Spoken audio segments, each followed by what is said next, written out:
Britt Jackman, and I am the author of Real Heroes Are Fiction, Heroic Hubris, which comes out October 27th, 2025. However, right now I have been going back through some of my old short stories, in particular the ones that I wrote for my capstone project, which would have been like 2018, 2019. Out of my capstone project, I had 10 different stories, and I am sharing 3 of them. They're the 3 that people have said they like the most, that they find the most relatable, and I am sharing them in order from least favorite to most favorite. This is the second video. I definitely think it's one that most, if not all of us, can relate to. So here we go. Thing by Britt Jackman. The memory is a funny thing. If you ask 10 people who witnessed one event, you'll get 10 stories. Maybe with some overlapping details, but there will be 10 unique stories. Sometimes the details can even be as wildly unique as the person telling them. Take my mom, for example. My mom has this horrendous habit of remembering things different than they happened. These memories often have a tendency to differ, and differ quite significantly from what everyone else remembers, and sometimes they change with time. Don't get me wrong, we all do this sometimes, but my mom takes it a step too far by trying to convince us to remember things in the same way she does, and force other people to take her view on the story or risk somehow feeling like a societal leper. She very frequently succeeds at this. It actually terrifies me to see someone succeed at this with such frequency, because no one should have this kind of power over other people. I find myself further terrified by the fact that I must live with the knowledge of being raised by a person who does this regularly. Simply knowing that people out there can do this one thing, knowing my mother tried and probably succeeded, is even worse. The first time I ever noticed her doing this was my senior year of high school. I'd spent most of my life thinking something was wrong with me, because my brain didn't remember things the same way as her. The way she felt was the only way. My mom loves pictures to keep her family close. We've had entire walls of photos all my life, and on this day, my mom and I were discussing some of the photos while my sister rushed around the kitchen making dinner, banging pots and pans on occasion. It was going well until I came across my favorite picture of my sister, my dad, and me. In the photo, my hair is in 2 tight French braids, and my sister's curls fall just past her jawline. We are all smiling at my mom, who is behind the camera squinting in the sun. I had so much fun when we took this picture. I remember wanting to move to Texas so bad on that vacation, I said, pointing at the picture in the white frame and smiling at the memory. That picture isn't from that trip, she told me in that obnoxious tone she gives when she wants you to believe her but knows she's wrong. That happened on our first trip to Galveston after we moved to Texas. We took that picture on vacation when we lived in Michigan. I used to love that tank top, and I got rid of it because it had holes after the trip, I replied calmly, pointing again to the picture in question, where we stood on concrete steps as salty waves lapped at the stones lining the coast as my mom snapped the picture. We never vacationed to Galveston before we moved. I looked at the photo as if it might give me some shred of proof that I could show her, whether or not she would believe. The camera had bared witness to the events that day, the rain, the wind. Since we had vacationed during the rainy season, it had poured down most of the time. You could see the doom and gloom of another very wet day looming in the clouds of the photo as they roiled, much like my brain trying to decipher clues from the photo. I turned to face her as I began to explain. You're right, we didn't exactly.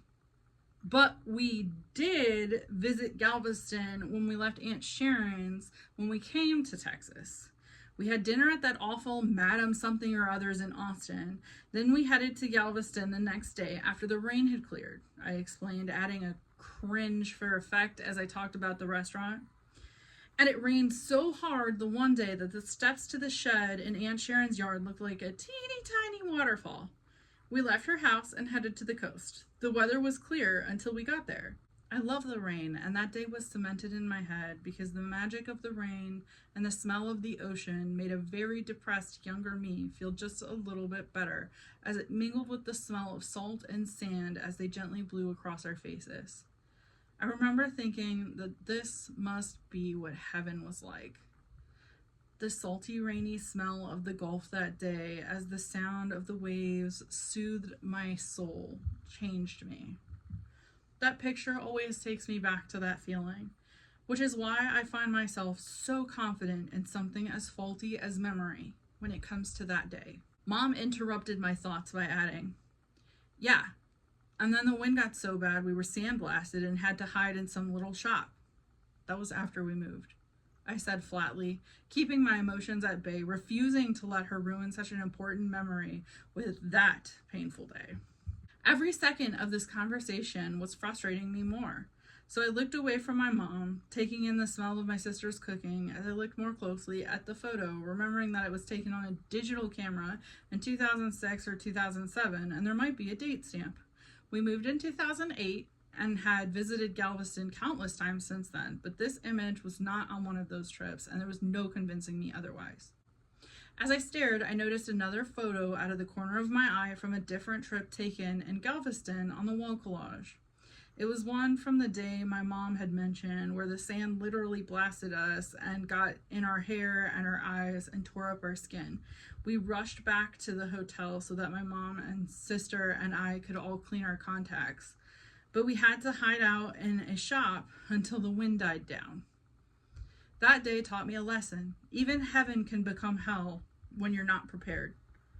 This photo had been taken before the painful sand had destroyed my hair, which was perfectly styled and tied back. This was clearly taken several years after the former. It was in the same place and with similar weather, but my face had aged, and my adolescent body had become a woman's body, with my full breasts jutting out further than in the image, whose origin was being debated. My hair was lighter and my skin was tanner, which was accented by the blue dress I adorned in the new photo I was looking at. There was no way they could be mistaken for the same vacation. Or so I thought.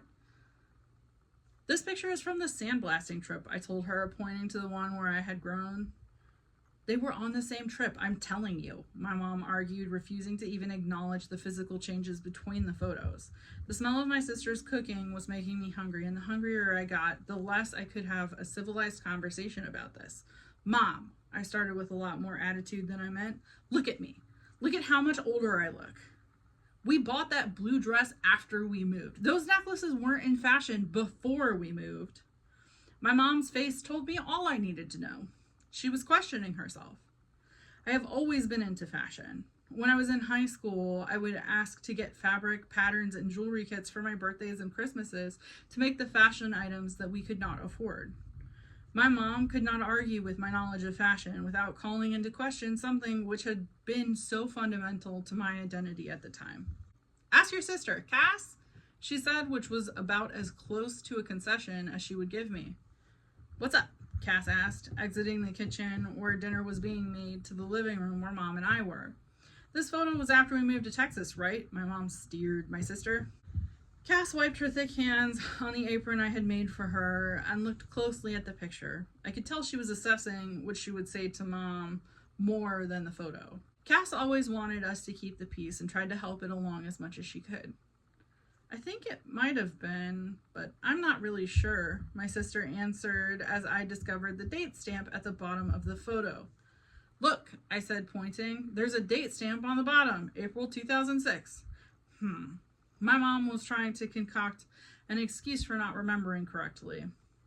"I guess you're right, but I still think they were taken on the same trip." That was the moment I really knew that I was not the problem. I knew that no matter what the truth was, and regardless of the evidence at hand, in my mother's mind, I would always be wrong. This understanding has helped me through the years. But there's one memory she tries to change that still gets to me.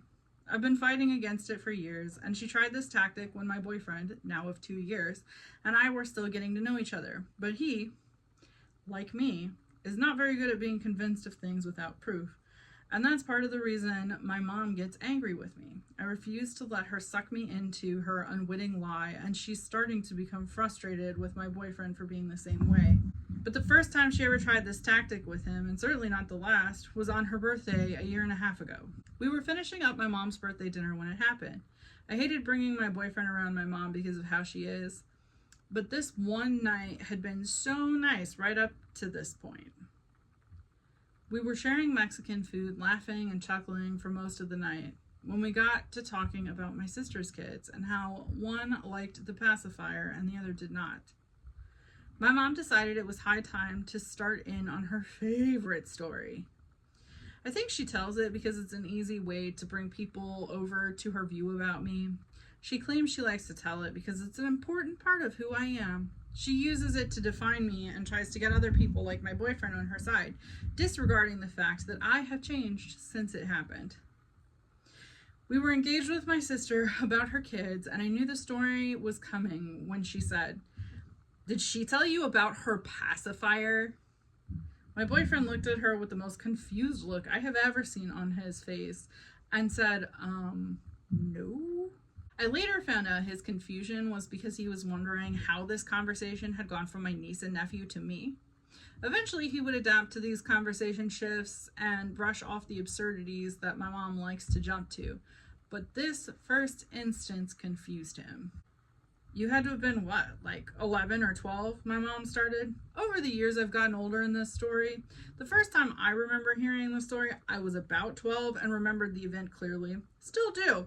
And she said I was 6 in the story. When she tells it now, I'm the age I was the first time I heard the story, but I remember being younger when it happened, like 9 or 10. I'm not claiming my memory is the end-all be-all when it comes to this story, because memories are faulty. But I do know that this one story does not define me. No one story defines anyone. My age in this story is irrelevant to who I am, but it's important to note how memories can evolve, not just that they are different for everyone. As my mom tells it, I was digging through the jam-packed, barely enterable, abyss, horror movie-looking island of lost toys we called a garage. When my sister and I were kids, my mom thought the abyss was a little dangerous for us to go into, so I'm not totally sure why I would have been digging through it by myself. Maybe they sent me to get something while we were working together outside, and they waited nearby just in case I got sucked in and they had to rescue me. Maybe I was being defiant because that is not unlike me. Maybe I needed something to make kitty art, as I often did. I try so hard to justify why she remembers it that way over the years. I have probably come up with 100 different reasons for her memories, but none of them feel right. As I remember it, the family was cleaning out the abyss because my mom was one of her not-so-spring cleaning kicks where we had to tackle the impossible in a day. My parents were pulling stuff out of it, and my sister and I were disposing of the junk or placing the stuff we would keep aside and trying to organize it the best we, as kids, could do. We did this kind of thing at least once a week while I was growing up and into adulthood. We had to clean and tear out and refurbish/refinish a lot to make our homes and yards and whatnot look good. The work was hard, but I learned far more than most people my age will ever know about home repairs. After the introduction, my boyfriend looked at me for aid because I have told him about the horror story of a garage and how we weren't really allowed in without parental aid. I always highlighted the stories by asking, without a parent close by, who would summon us from the abyss if we went in too deep? I gave my boyfriend a shrug as my mom proceeded with the story. So she found her pacifier digging through the garage. I took a deep breath, letting the fact that I had not been digging go. Besides, that was not the important part of the story. Regardless of how we happened upon the moment, I found my pacifier. I used to call it my thing when I was old enough to talk. It was my faithful companion for the first 2 years of my life, and shortly after my sister was born, it was taken from me. My very short life was quickly turned upside down by the addition of a sister, so my thing meant the world to me. As I remember it to this day, my thing was lying in some dirt near the entrance to the garage when I picked it up. I wiped it off, as my mom can attest to, and this is where the story gets vastly different. The way I remember it, I wiped it off to place it in my pocket and keep it as a memento. But before I could do so, I looked at my parents to share my discovery and tell them, hey, look, I found my thing. I was excited because it was sentimental to me. I was not emotionally close to my parents until about 3 years ago. And I'm 26 now, so at the time, without putting it in my mouth, this thing, which had offered me comfort for the first 2 years of my life, offered me comfort once more in the form of memories in better times. "No!" My parents both screamed. My mom yanked it from my hand and threw it in the trash. I contemplated pulling it out, but I decided it wasn't worth another of the frequent fights with my mom. I wasn't going to put it in my mouth, guys, I told them with an eye roll. I was a kid, and all too often adults don't hear kids, which is why my mom decided I was lying to them, and the first piece of childhood was discarded before I was grown enough to understand why. But my mom sees the story differently. The way my mom tells it. "Guys, I found my thing!" I shouted with joy as I looked at it, wiping it off to prevent placing dirt in my mouth when I inevitably would return it to the place it once called home. I was possessed by my thing as I drew it nearer to my mouth, eagerly anticipating its return to my life. My eyes were crazed as I imagined how it would feel as I sucked on it once more. I imagine I was laughing maniacally as it neared my parted lips, but this is not part of how my mother tells it or acts it out. However, she makes the crazed eyes as she mimes bringing my thing closer to her mouth in slow motion. "No!" they screamed as they looked upon the scene in horror. My mom throws her arms up as she tells this part in a motion to stop. 2 weeks it had taken to break me. 2 weeks of screaming bloody murder. 2 weeks of yearning for my thing and making sure everyone knew by screaming incessantly they would not go through that again. She always added this part for emphasis on how desperately I yearned for my thing once again. My mother forcibly tore it from me and hid it in the trash can. "I wasn't going to put it in my mouth," I lied with an attitude unbefitting of the 6-year-old she claimed I was originally, but not that far off of the 12-year-old I was in this rendition. My parents weren't going to take any chances with my lies and forced me to leave it in the trash where it was. Who knows which story is the actual truth? Maybe some part of me wanted to put my thing back in my mouth. Maybe things are less black and white than either of us remember. Regardless of wherever the truth is, my mom tries over and over to convince me that her way is how it really went down. And she tried to convince my boyfriend on this night. She tries to define me as that whatever-year-old who refuses to let go of something. In reality, I'm a 26-year-old woman who has let go of more things than most people can imagine. She tells this story to everyone and tries to force them to define me by it, but it is not who I am, nor is it who I was, which is why memory is a funny thing. So I just want to share a couple things about that. First off, that was written quite a few years ago. I am in my 30s now. Secondly, the boyfriend that I reference in that is now my husband. And thirdly, this is not intended to talk bad about my mom. It is simply my way of pointing out how everybody remembers things differently. We remember multiple stories differently, and as my mom says, somewhere between the two sides is the truth. So, well, we didn't have cameras, we can't watch it, but somewhere in that middle, probably, there's a truth, there's reasonability, there's what actually happened. Anyway, I hope you enjoyed it, and I hope you all have a great day.